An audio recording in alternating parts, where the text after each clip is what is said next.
Step one.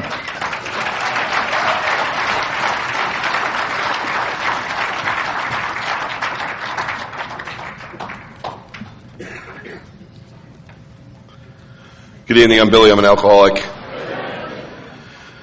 By the grace of God and Alcoholics Anonymous, haven't found it necessary to take a drink since January the 5th of 1990. Welcome everyone to Stateline. And I want to thank Mike. Mike picked me up last night at like 11:30 from the airport. And I just almost gave him a heart attack because I don't know what time we got back to the hotel last night, like 1 o'clock or something like that. And I was not supposed to be here this morning. So I changed everything and then had to work this morning. So I got up, I'm trying to think, I'm in a haze. I got up at like 5:30 this morning for the East Coast to deal with work because I was supposed to be at work. And then I went to bed like 3 hours ago and just gave him a heart attack. But I want to thank him for picking me up. And if you're new, I really want to welcome you. And I really want to stress that, my experience on step one is really that going to be of a chronic teenage alcoholic. And my experience, contrary to what a lot of people think, is that you can be a teenage alcoholic, you can be a 65-year-old alcoholic, you can be a 20-year-old alcoholic, you can just be an alcoholic. It's just that a lot of what you're told about what is an alcoholic is different than what's in our literature. That's my experience. I tend to support our literature and I tend to try and stay within the confines of our literature. But I just want to let you know that there are nights that I have dreams where I think, God, I would love to just have a 10-minute discussion with Bill W. And I would love to know what he was thinking, because I have a suggestion or two regarding the literature and where things were placed and what should be in there. And, if I had to rate my top 10 suggestions, if my own ego had to rate my top 10 suggestions, I would fall on one piece of information that I think is super important. And that is, there is a lot of bad information out there about what makes you an alcoholic. And not only is step one important for your own life, obviously, but what about the people you run into that are dying of alcoholism? What about the people you run into in the parking lot, in the back of the meeting, on the phone, in a treatment facility, in a correctional facility? And what about if they've never been told what makes them an alcoholic? Or worse than that, what about if they've been told what does make them an alcoholic and has nothing to do with being an alcoholic? And the close relation between the doctor's opinion, step one, and working with others. I'm a person who believes you can take the doctor's opinion and lay it over working with others, and it is basically the same. It is basically almost the exact same advice. Because as I start to talk about step one, and I love that today was mentioned, what it is in AA history. I used to say all the time, and obviously the pandemic changed it, but as a young kid who grew up and got sober in New York, a lot of people don't know that, December 11th and 12th every year, a group of people from a group in Mexico always come up to Central Park West. And they always go across the street, if you've ever been across the street from Towns Hospital at 98th and Central Park West. If you do go to New York City, I would tell you, please go to 98th and Central Park West. It might not be Towns Hospital anymore, but it is the exact same building. And you can look and, depending on your level of nerdiness with AA history, you can have a different experience. Some people just look at the building and they're blown away. If you take like an AA archivist there, they will decide which window it was that Bill felt like he was floating out and what side of the building. But what's important to know about all of that is that if you've seen the good old Al-Anon version of Bill's story, which is in all the movies, the most important line that everybody learns, whether they are drunk or sober or an AA member or not, is Bill in that Brooklyn apartment and Bill looking at Lois and Bill being very depressed and having a really bad day, that up until that day he was the worst 12-stepper in the history of Alcoholics Anonymous. That come the spring before he went to Akron, he could not help anybody. And we all know, because most of you, the type of crowd that you are, have seen that movie, and you know that Lois basically said, "Who cares?" She gave the Al-Anon response. Who cares? You're sober, that's all that matters. And that is a great response if you're an Al-Anon. I don't want to take that away from any Al-Anon, including my mother. I don't want to take that away from any Al-Anon. But if you believe that the steps are our message, and the traditions protect our message, and the concepts perpetuate our message, then if AA remained the same as it was that day in Brooklyn, none of us would be here. None of us would be here. Bill would have continued to be the most unsuccessful history in an organization that never even started. He would have just stayed sober himself, and him and Lois would have gone and lived their life. So there is a part that is not really in the big book, but it's in AA Comes of Age. And it is the seminal moment of step one. It is the most important critical information regarding being an alcoholic. Because before Bill went to Akron, he had that same discussion with Dr. Silkworth. And Dr. Silkworth did not have the same Al-Anonic type response. Dr. Silkworth said, "Well, Bill, why don't you tell me your approach?" And so Bill described his approach. And Dr. Silkworth did not say, "Well, thank God you're sober." Nope, he said, "No wonder what you're doing is not working. What you're doing is crazy. You cannot tell active, drinking alcoholics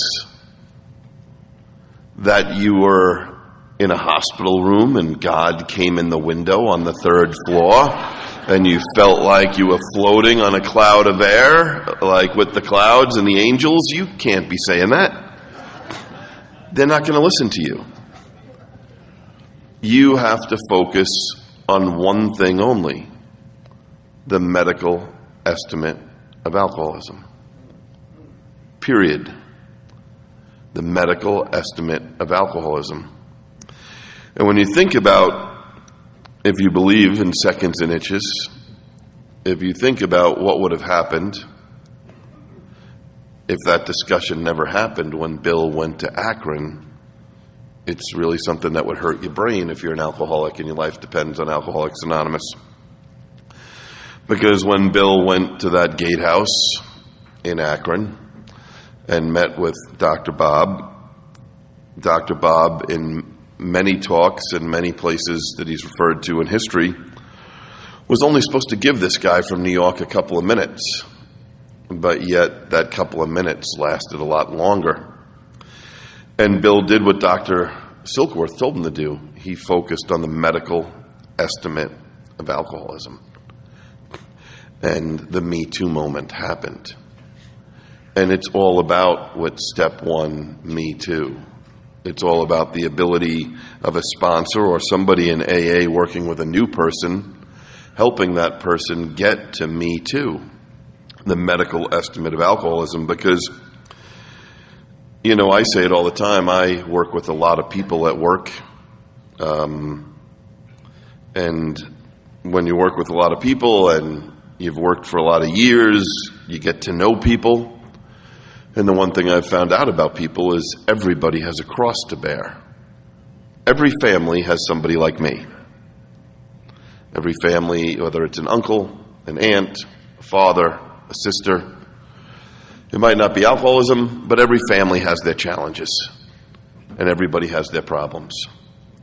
And everybody has an ism of some type. Because we throw that ism around all the time, almost as if it is a reason to say you're an alcoholic. Because my experience, and my experience with my own life, my mother's life, and talking to others in AA and others in 12-step fellowships, is everybody has some type of ism. What 90% of them don't have is a physical allergy and a mental obsession. They have all kinds of problems, but they do not have a physical allergy and a mental obsession. And I am an alcoholic who came here as a teenager, and depending on any given day, I could argue, did people not tell me what an alcoholic was? Was I so arrogant I didn't listen to what an alcoholic was? Did I not run into the right people to tell me what an alcoholic is? But it's funny when I think about it. I have an aunt who lived in Staten Island, and I always love when there's, this color big book that doesn't have my leather cover on it. I just love the regular big book. Because my aunt had 5 boys and 1 girl, and lived in a blue-collar section of Staten Island. And that aunt is the first person who I ever knew was in Alcoholics Anonymous. I did not know what AA was. I did not know what it meant. But I knew from a young age that my dad called that aunt crazy. That I knew. That he referred to as crazy Aunt so-and-so. And that, I don't know, when I was about the age of 8 or 9, my mother, I heard somebody say on the telephone to somebody, and when you're talking about 8 or 9 in my life on the telephone, you're talking about my mother with a 20-foot cord wrapped around the kitchen hallway into the bathroom with the cord closed between the bathroom door and the wall on some kind of rotary phone. But I remember her telling somebody that aunt, I'm not going to say her name, can't drink. Alcoholics can't drink. Now, I was 8 or 9 years old. I don't know what I did with that information, but I remember hearing my mother say it, which seems to go completely against what I'm watching on TV on the 3 channels that are available when there's a story about some alcoholic. It seems that the problem with alcoholics is they drink. And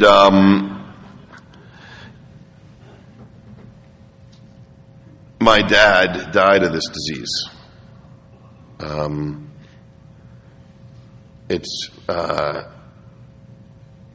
It blows my mind that he would never go to Alcoholics Anonymous.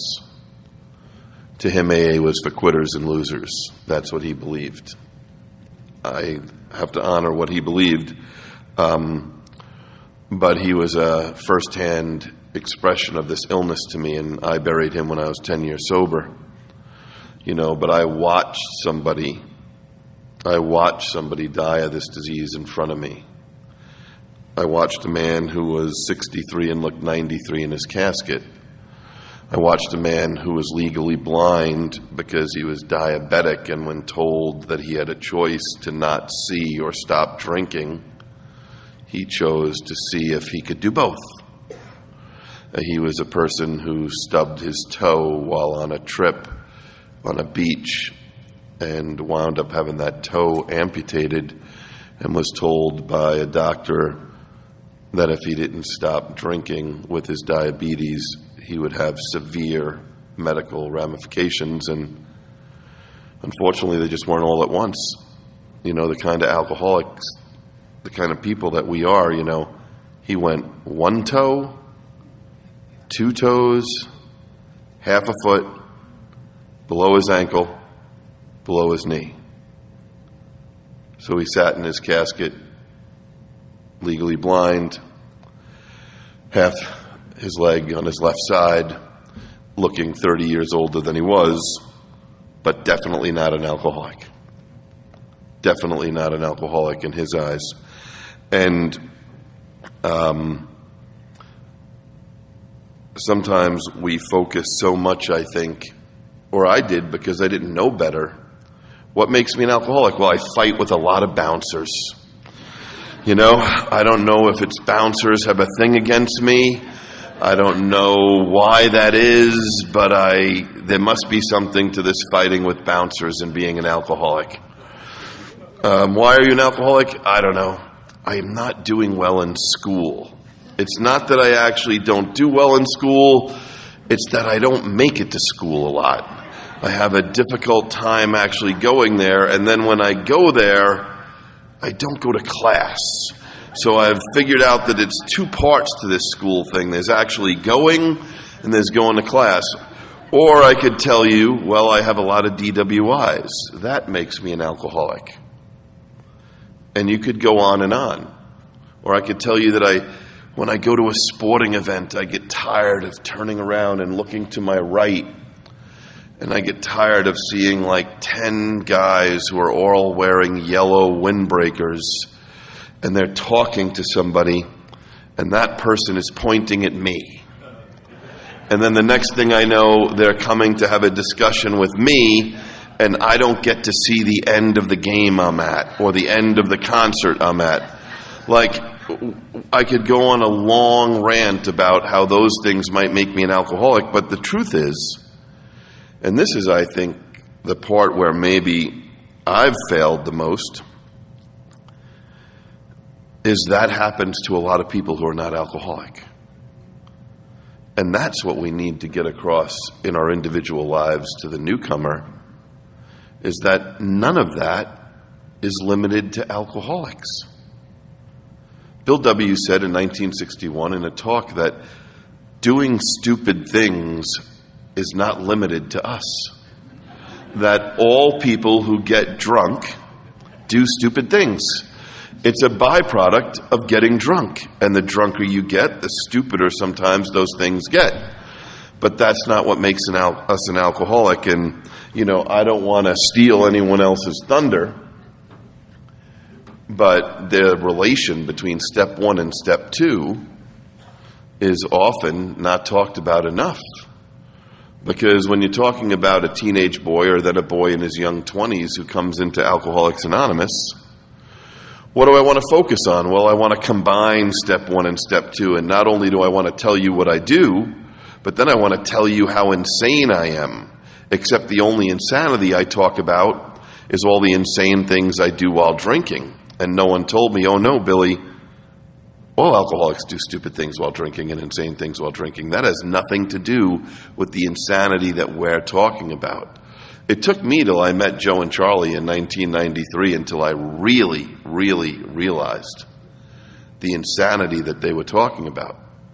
Because for me in my life as a chronic teenage alcoholic, you know, I always say to people, you know, I can tell my story quickly. I have 2 arrivals.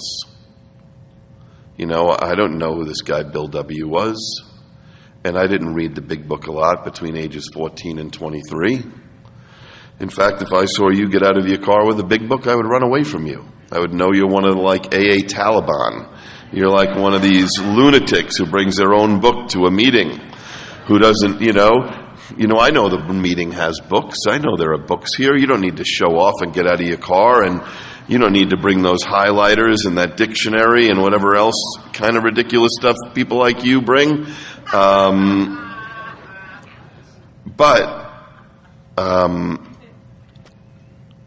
At 12 years old, because I had never read the book, I didn't know that Bill W. had arrived. Later on, I know that Bill W. had arrived. Except my story is very different than his. It's why it's critical to go through the big book with someone who's been through the big book. Because identifying and not comparing is so important, and because really being able to look for what makes you an alcoholic, really, if you're out there working with alcoholics on the front line, knowing every page in this book where you can help a newcomer qualify if they really are an alcoholic, knowing that this is not a book of answers but a book of questions, or as Bob B. says, this is not the treasure, this is the treasure map. This is the map to the treasure, but it is also a book of questions that you can point to people, to a newcomer sitting in front of you. I didn't know that when I was 12 years old.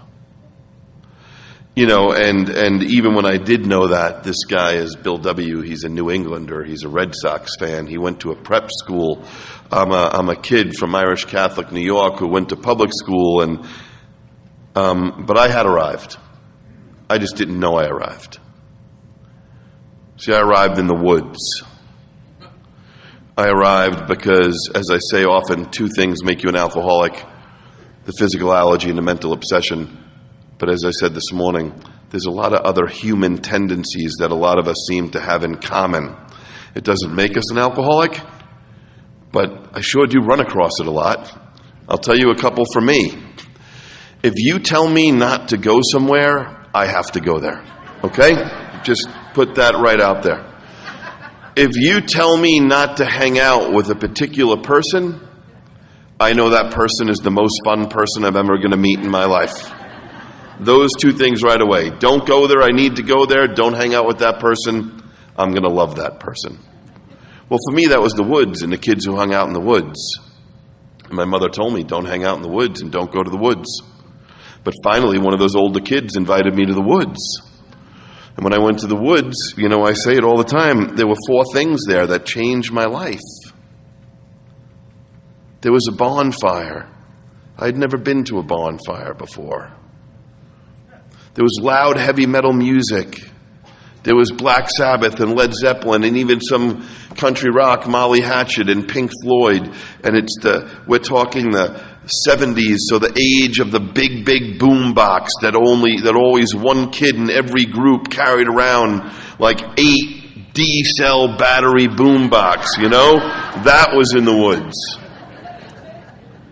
There were girls in the woods, and I got 2 8-packs of the old Miller Pony small bottles, if you remember the Miller Pony bottles. The next day, my life was changed forever. It might not be everybody else's story, but it's mine. If my life never got better than loud music, a bonfire, girls, and alcohol, my life would be great. If I could have that every single day. But I failed to realize what happens to me when I drink. I failed to realize through all this other stuff going on. And I think about, and I often say, I am so grateful to the juvenile court judge I met at age 14.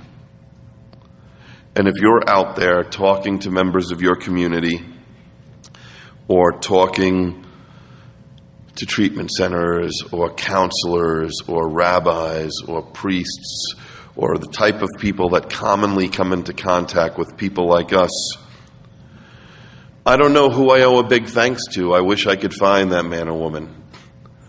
But you see, when I went and sat in front of a juvenile court judge, somebody who does service had beat me to that judge. See, I had been in front of many school psychologists, many school social workers, many family therapists. The list goes on. But that judge, I don't know if it was a day before, a week before, a month before, or a year before, somebody told that judge, teenagers can be alcoholic. If somebody comes through your courtroom that happens to be like this, you might want to think about asking them to try out Alcoholics Anonymous. And thank God that judge told me that, because no one else had told me that before. And when I look at my drinking, especially between age 12 and 14, and then between 14 and 24, I have to talk about the Me Too moment. What makes me an alcoholic? It's not that. I mean, we tell our stories. It would be very easy for me to stay here. Okay, between the ages 14 and 18, when it comes to junior high and high school, I was usually on detention or suspended. I just had a hard time with structured education environments. Had a difficult time there. When it came to New York State, I just seemed to always be on probation, juvenile or adult, or going into county for a violation of probation because I just did something else wrong and they want to violate me and I need to get out again so I can get on probation. That's easy to describe my outside life. But sometimes it's easy as a newcomer to deflect people away from you by focusing on what happened to me instead of what happens when I take the first drink. It's very easy to focus on things that I think make me look cool. Fighting is cool. Fighting with bouncers is cooler. You know, all these things that we put up in our head. But the truth is that night in the woods, something happened to me that didn't happen to the other kids. You know, there is a saying, I don't want to argue with AA history, but there is a saying out there that says, you know, once a pickle, never a cucumber again. But that's not my story. I've never been a cucumber. I don't know what it's like to be a cucumber. I've never been a cucumber. I'm not saying there aren't some people in AA who are cucumbers and then become pickles. That's awesome. That's great. But if you read the doctor's opinion and love it like I do, this is my story from the start. This is from word go. We believe and so suggested a few years ago that the action of alcohol on these chronic alcoholics is a manifestation of an allergy. I can tell you what, I've written a few notes in my book. We believe and so suggest a few years ago, I believe that the actions of alcohol on me is a manifestation of an allergy. The phenomenon of craving is limited to this class and never occurs in the average temperate drinker. These allergic types can never safely use alcohol in any form. Can I safely use alcohol in any form? And once having formed the habit and found they cannot break it, once having lost their self-confidence, their reliance upon anything human, their problems pile up on them and become astonishingly difficult to solve, which is then when we go on to a 3-hour workshop about the dash and our lives being unmanageable and how that is separate than being powerless over alcohol. But again, that's the importance of having a sponsor who's been through the big book. There's a lot of stuff we hear in AA every day that if we don't take the time to sit down with the newcomer, it's easy for the newcomer to kind of try to figure out for themselves. Like when you hear that the first drink gets you drunk. That's hard to digest for an alcoholic like me. I'm not sure whether it's my brain or my ego or a combination of both. But how is that possible? I knew by the time I was a senior in high school that it was the first shot after the 8th beer. Like, I told my school social worker that. I told my school therapist that. Like, if I could just not do shots. I've identified in my life that when I do shots, life gets nuts. And that it's kind of like after the 8th Heineken, when I seem to want to do a shot. I didn't know the connection to the first drink. And why is that so important? Well, I'll tell you why, because how many people do you run into sometimes, especially newcomers who I talk to? I love parking lots. I love in-person AA is back because I'm a person who believes miracles happen in the parking lots of AA meetings. I love Zoom and I understand that there's a digital parking lot and whatever else, and I'm not saying for those that love it, it's not great. But I will say this, and I'm sure there are a few people in here who would admit it in their own life.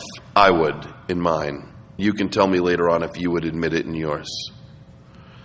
But how many people have left an AA meeting and somebody else in that room noticed that something just didn't look right in them? Whether they had an hour, a day, a week, a year, a bunch of years.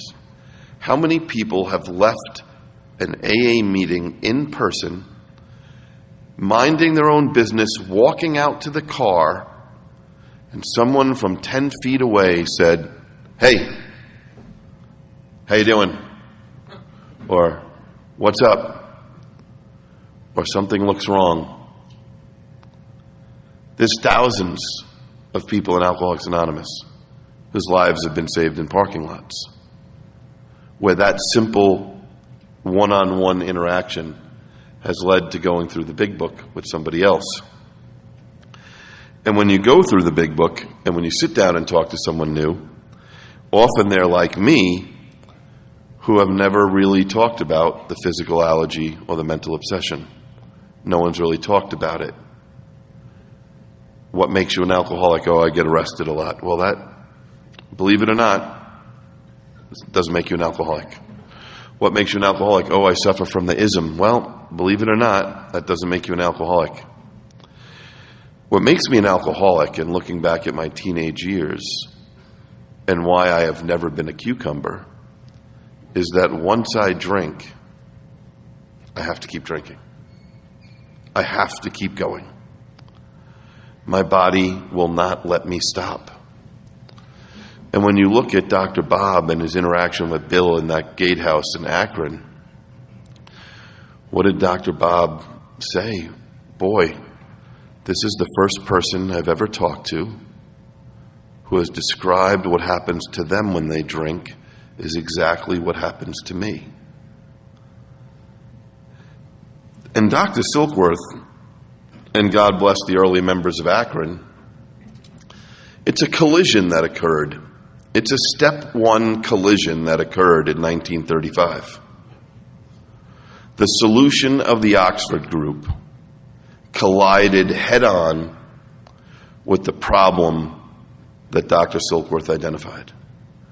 Up until that time, the Oxford group knew what the solution was. They just didn't know what the problem really was when it came to alcoholics. Up until that time, the opposite was true of Dr. Silkworth. He knew exactly what the problem was. A physical allergy manifested through a mental obsession, but he didn't know what the solution was. And there's lots of people out there in the world today telling people, I just want to look up a note I wrote, telling people all kinds of interesting things when it comes to alcoholism or what makes you an alcoholic. But I'll tell you what Carl Jung said. I don't have to listen to what other people said. Carl Jung said alcoholism is an illness. He said it crushes its victims by making them feel hopeless. And he also said there is no cure but a spiritual solution. Period. End of sentence. No cure. That's it. And the man who, thank God, interceded with Carl Jung's life, William James, that faithful day in 1910 or 1909, William James had been talking about transformative spiritual experiences. If you've had the patience to read varieties of religious experience, it is a case study of people who've had these transformative spiritual experiences. And what did William James say? These people go through things that involve intense emotion, that there's no will involved at all. And most importantly, it gives the individual the power to accomplish impossible things. That transformative spiritual experiences give the individual the possible to do the impossible. But if you're an alcoholic, if you don't get to the medical estimate of alcoholism, none of this matters. None of it. I sometimes wish in my own life when I would be interviewed by, I don't know how it is in the state that you live in, but in the state that I grew up in, if you get arrested again, the probation officer comes and sees you while you're in custody, and then they write a quick little report up to the judge, and that decides whether they're going to bail you, although I am, when I grew up, there was a lot of cash bail. And that report determines whether the judge is going to let you walk out that day and come back to, court. I sometimes wish people would have asked me, what happened? What happened with that first drink today? Because you ask me about my life as a chronic teenage alcoholic, and I'm going to tell you what happened at 3 o'clock in the morning. I'm going to tell you that I was out drinking, I was minding my own business, and it usually goes from there. What I am not going to tell you is this. I woke up around 4 o'clock in the afternoon. I reached for my nightstand where hopefully there was at least one cigarette. That's how I like to wake up. I like to wake up around 4 o'clock in the afternoon with at least one cigarette left to the right of me. I like to light that cigarette before my feet touch the floor, because by the time I was 15, I figured out that my hangover doesn't feel as bad if I get nicotine in my system before I actually get my feet out of bed. And I like to get to a 7-Eleven, and I like to get a big gulp from my throat that's killing me, or a coffee, and I like to get a new pack of cigarettes, and I like to face the day at like 5:30 p.m. That's when I like to wake up and face the day.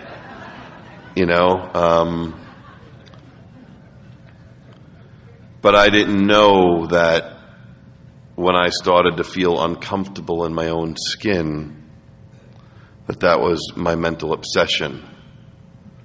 I didn't realize that as I was minding my own business before I even picked up a drink that day, that my brain starts to talk to me. And it starts to tell me things that are not true. One of the things it tells me is I don't have the allergy. No matter how many times that allergy has kicked my ass, my brain tells me I don't have the allergy.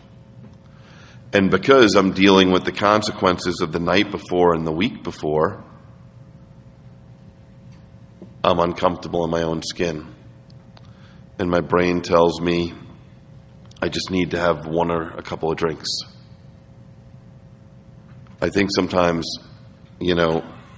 about my mother and her not being able until she found Al-Anon to understand me, and then she understood me too well.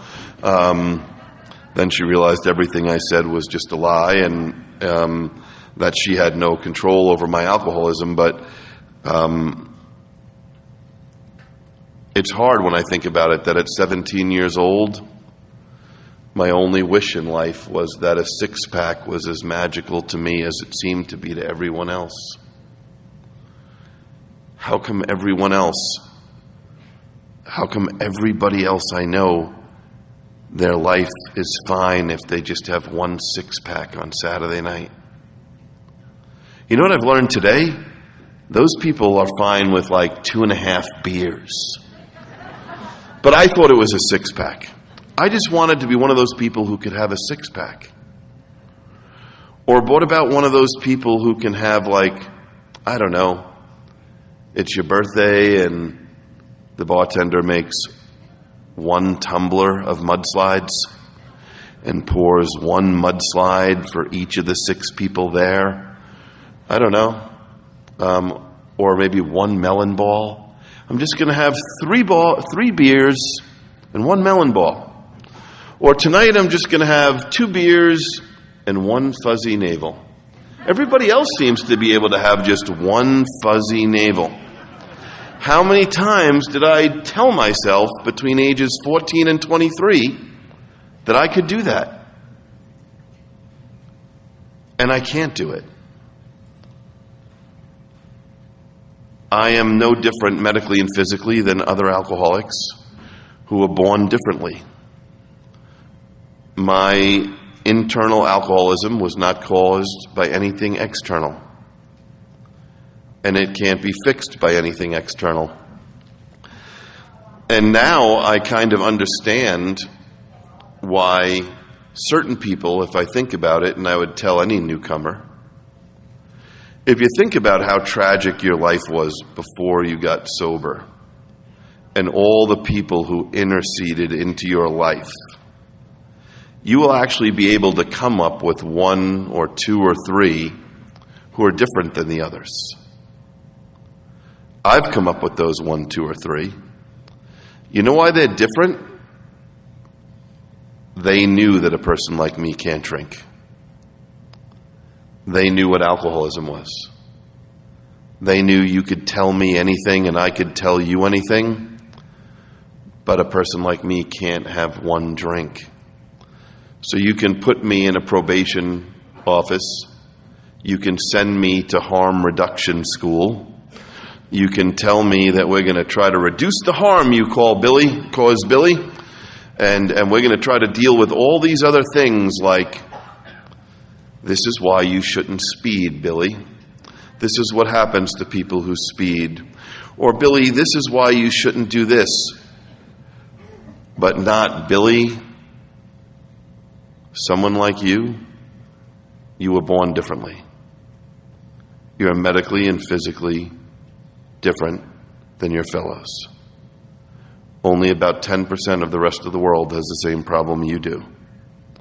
And that problem is whether you're rich or poor, young or old, gay or straight, black or white, believe in God, don't believe in God, whoever you are, people like you cannot safely drink alcohol at all, period, end of sentence. And I think about that today, and when I think about working with a new person, and I think about being in the parking lot, and I think about asking someone, well, do you think you're an alcoholic? Oh, yeah. Why? I got a lot of DWIs. Do you think you're an alcoholic? Yeah. I lost my kids. You think you're an alcoholic? Yep. Lost my job last week. That is like the number one sign from me that person, whether it's me or not, get my ego out of the way, that person needs to sit down and start at the front of the big book and start with the blank page and go to the forwards and the preface, and they need to go through the doctor's opinion. And, I say to people all the time, if you go on a cruise or you're in the world and, the world's an interesting place, but you hear the code word, we all learn code. Are you a friend of Bill's? Are you a friend of Bill and Bob's? It's kind of code. We love that code. I really don't care if someone is a friend of Bill's. What's most important for me when I find a newcomer is, are they a friend of Fred and Jim's? And if they're not, then my number one job is to introduce them to Fred and Jim. I'm glad you found Alcoholics Anonymous. I'm glad you like all the fellowship in AA. I'm glad you like the late night vaping all night long after the diner. I love that. If I was young today in AA, I'd be vaping all night long too. Who am I kidding? Right? That stuff is all nice. But if no one has taken you to Fred and Jim, if no one has told you the story about having one drink because you wanted to have milk, thought that inside milk is somehow different, if someone told you that after a long time of not drinking, you can safely drink, I need to introduce you to Fred and Jim. And I need to explain to you what they mean by having an unmanageable life. That I admitted I'm powerless over alcohol. Stop. I have the physical allergy. And that my life is completely unmanageable.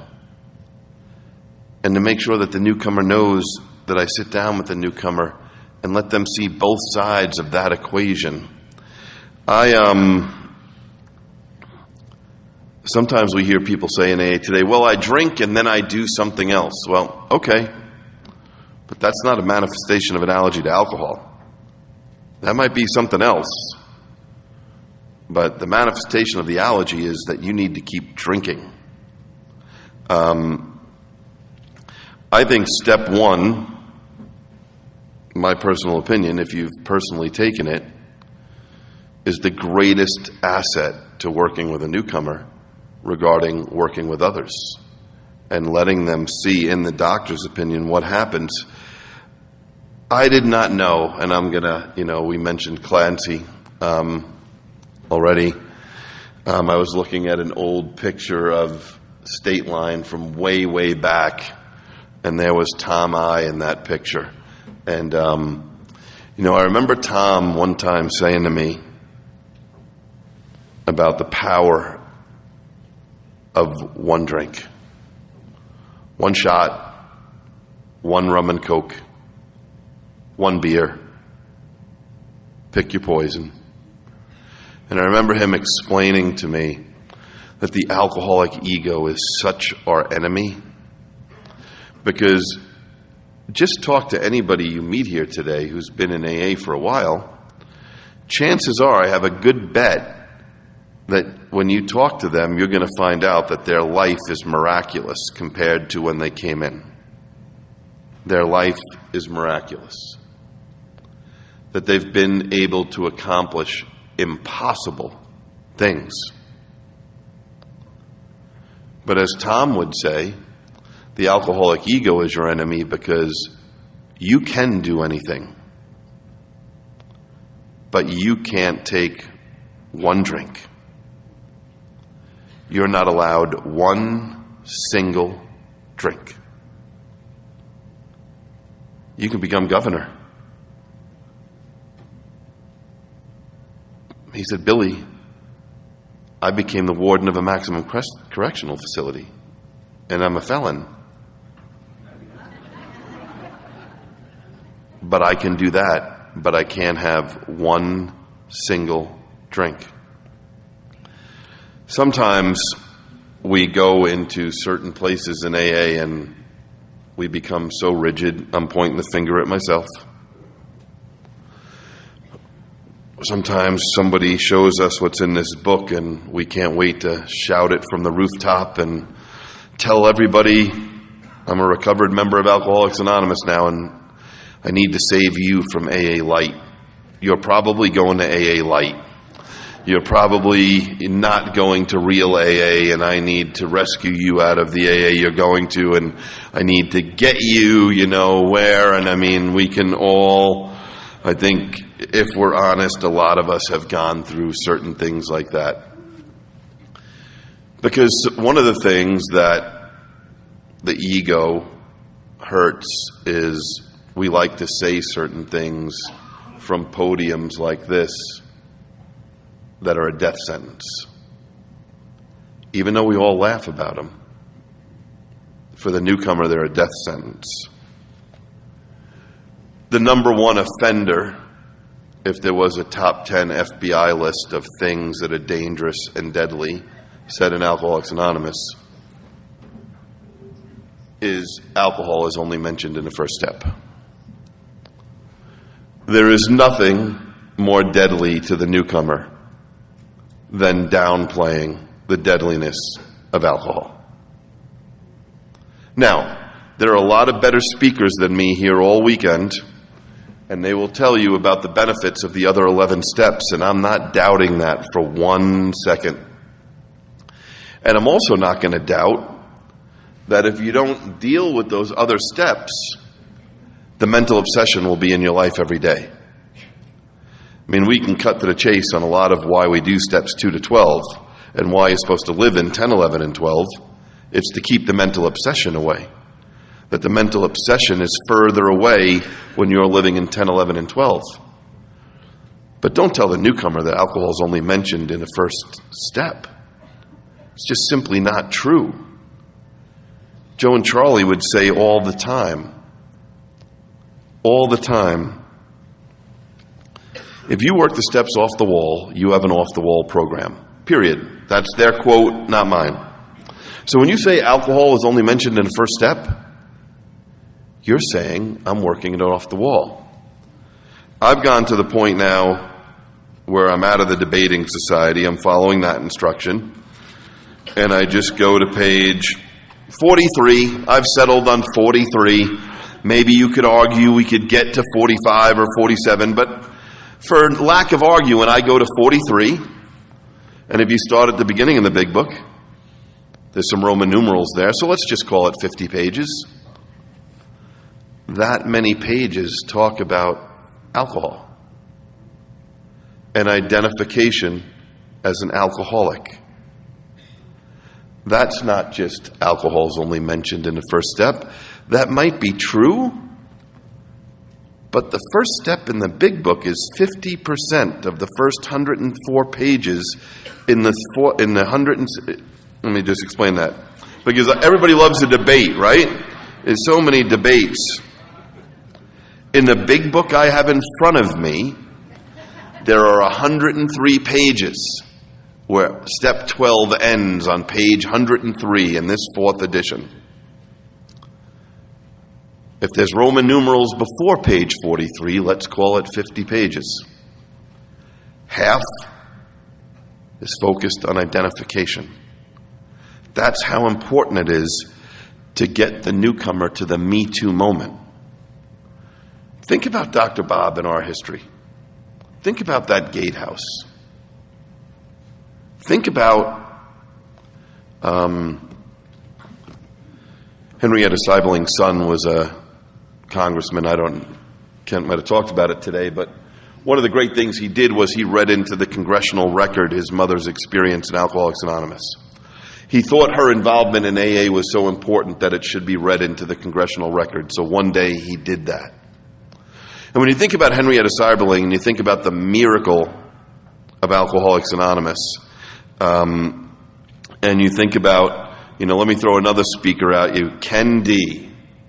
If those of you who are around remember Ken D, he could talk about our history in a way that was funny and exciting. But the miracle of AA is not that Bill talked to Reverend Tunks. The miracle was always that when Bill finally got her on the phone and said that he's a rummy from New York and he's looking for another alcoholic to work with, that she said, I've been expecting your call. That's the miracle. She was expecting the call. But why was she expecting it?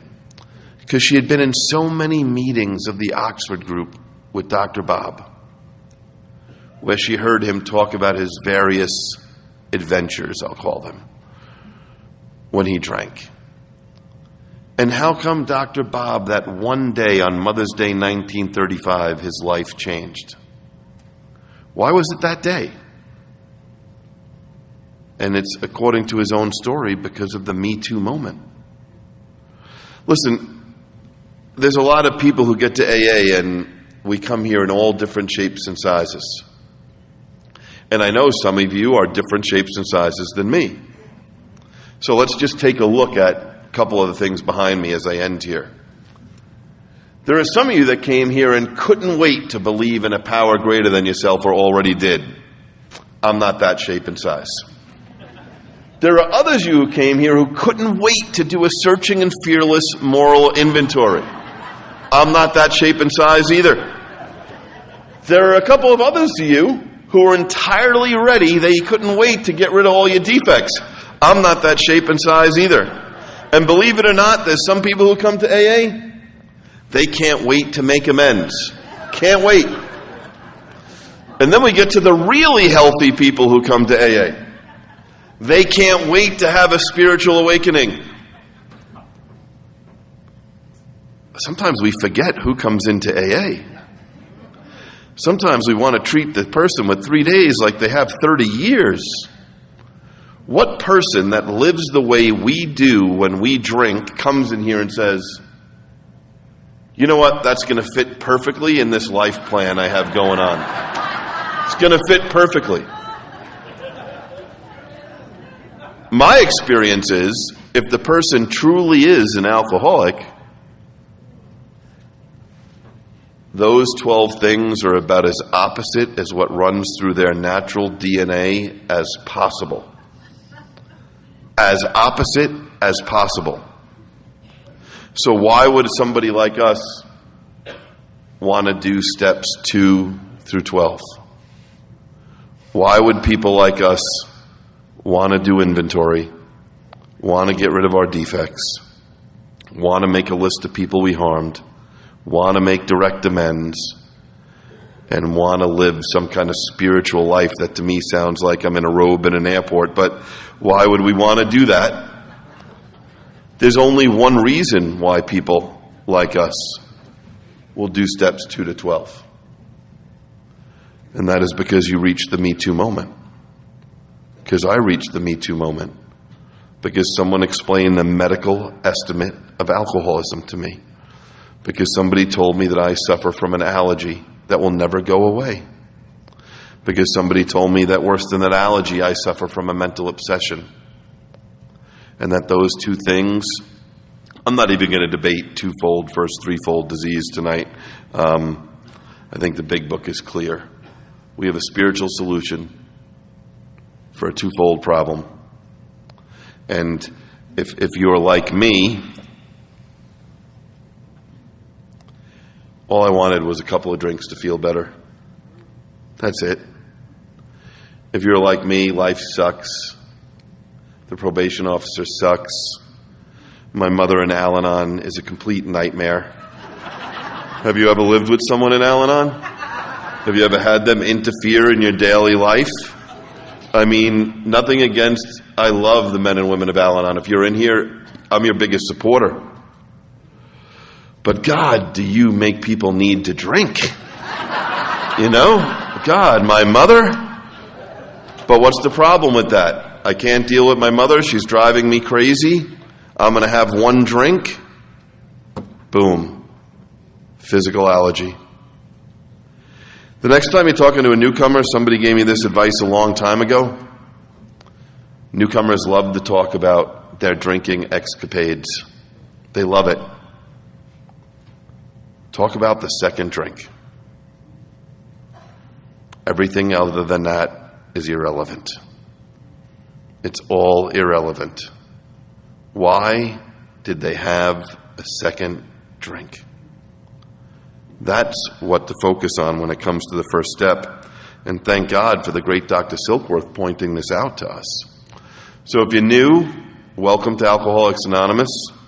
And I do want to say to the Stateline Committee how great it is to be back amongst everybody here at Stateline and back amongst in-person Alcoholics Anonymous and back among the Fellowship of the Spirit and back among people who are passionate about Alcoholics Anonymous and back among people who, if you weren't here this morning, I said it this morning, the rest of AA is celebrating that us 1,200 are here.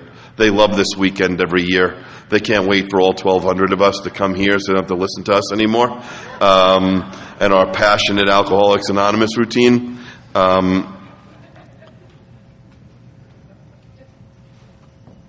My dad died in 2001. My dad died because he didn't have the Me Too moment. I'm not blaming anyone that he didn't. I'm just telling you, if someone has told you that it's impossible to drink yourself to death, it's entirely possible to drink yourself to death. That we're here to prevent tragedies from happening by getting to the Me Too moment and allowing people to realize that they're just like Fred and Jim. They're a jaywalker. And we know what jaywalkers do. They walk out in the middle of traffic. They walk out in the middle of traffic thinking they're not going to get hit by a car again. For today, I'm going to try to stay out of traffic. Thanks.